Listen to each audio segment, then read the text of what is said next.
आणि त्या कायद्याखाला इलेक्शन कमिशनाक काम दिले ओपिनियन पोल घेवपाचे आणि इलेक्शन कमिशनान तारीख ठरयली 16 जानेवारी 1967.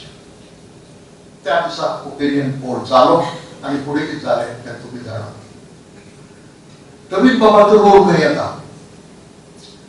1 सप्टेंबर 1963 दिसा जे राष्ट्रमत दैनिक सुरू झाले ताणे पहिले दिसाच्या विलिनीकरणाच्या पावरात जितले मुद्दे येताले तितले खोडून काढपाक सुरुवात केली आणि विलिनीकरण नाका कित्याक हेही सांगपाक सुरुवात केली. रवींद्र बाबाचे सातत्यान लेख त्या काळात आयल्या. इतलेच न्हय घडये खूप जाणांनी खबर नासत. चंद्रकांत केणी संपादक आशिल्ले पण चंद्रकांत केणी प्रचारा खातीर भायर भोंवताले. दोन्ही कामां करप कठीण आशिल्लीं. हांगा गरजेक करूंक जाय ठरावीक वेळा भितर आनी तेंय काम करूंक जाय. चंद्रकांत बाब आनी प्रवीण बाब खूब लागींचे इश्ट आशिल्ले. दिल्लींत ते बरोबर रावले. प्रवीण बाबाक विनंती केली कांय दीस अग्रलेख तुमी बरोवचे म्हणून. आनी त्या काळात राष्ट्रमताचे कितलेशेच अग्रलेख प्रवीण बाबाक बरयले. परत आनी एक टास्क सर्जनशील साहित्यीक किंवा चिंतनशील साहित्यीक जाका ही पत्रकारिता करची पडली गरज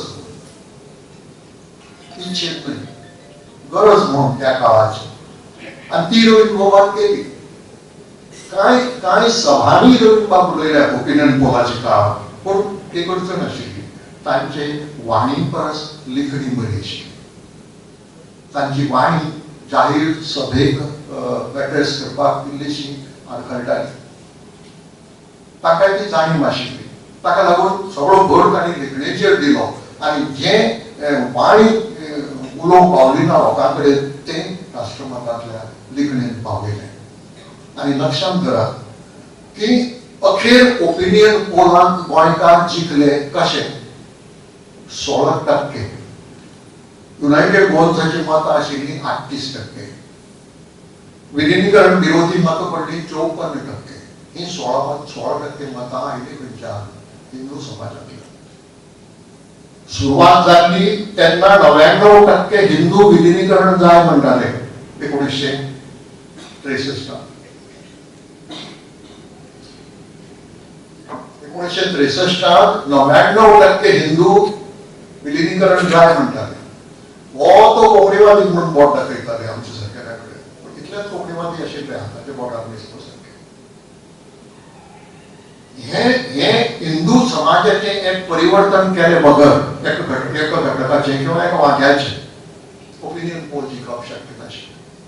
म्हणजे अजीरपणाचो दुबाव आसना. रायटर आणि फायटर ही संकल्पना घेऊन तांणी पुराय आयुष्य कोंकणी खातीर ओपलें. तशेंच गोंया खातीर ओपलें. ओपिनियन पोल धरून 8व्या परिशिश्टांत कोंकणी घालपाची आजून मेरेनचे सगळ्या चळवळीचे ते वांटेकार आनी फुडारी. तांणी कोंकणीक वेगळे तरेचे मान मेळोवन दिले. पद्मभूषण, साहित्य अकादमीची फेलोशीप, सगळ्यांत व्हडलो ज्ञानपीठ पुरस्कार.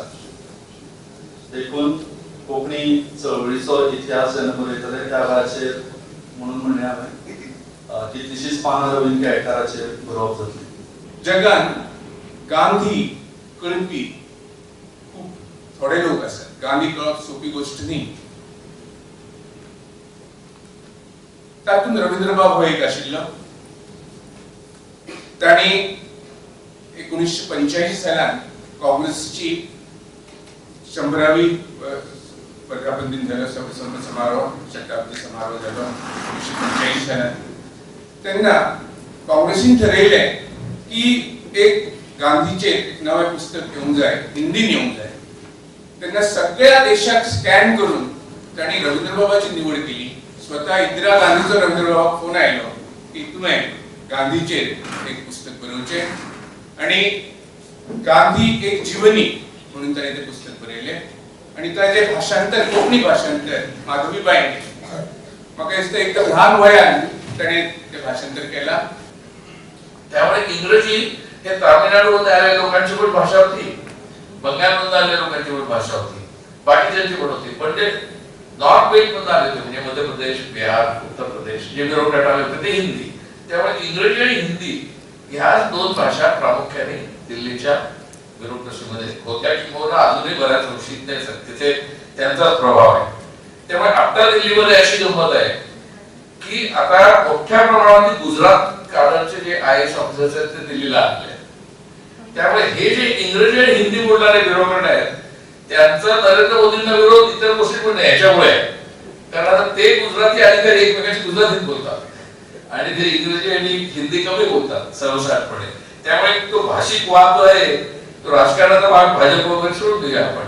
पण गंमत अशी आहे की मोदी जरी गुजराती बोलत असले, शहा जरी गुजराती बोलत असले, बाकी त्यांचा सगळा मोठा नवीन ब्युरोक्रॅटिक स्टाफ जरी गुजराती बोलत असला तरी भारतीय जनता पक्ष हा हिंदी भाषेचा आग्रही आहे.